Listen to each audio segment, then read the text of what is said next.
How to remove gray circle or gray dot on iPhone. Hello everyone, I am Bishaka and welcome to our channel. I will take you through the step-by-step process on how to remove gray circle or gray dot on iPhone. Now, let's get right into the tutorial. If you do not want the gray circle on your iPhone, then to disable this feature, go ahead and launch the settings application on your device. Scroll down and tap on the accessibility option. Now, under the physical and motor tab, tap on the touch option and further tap on the assistive touch option. Assistive touch allows you to use your iPhone if you have difficulty touching the screen or if you require an adaptive accessory.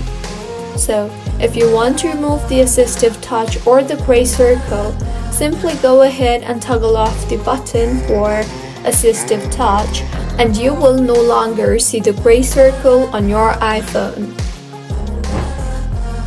So, this is how you can remove gray circle or gray dot on iPhone. If you find this tutorial helpful, please like the video and do subscribe to our channel Login Shines for similar helpful tutorials.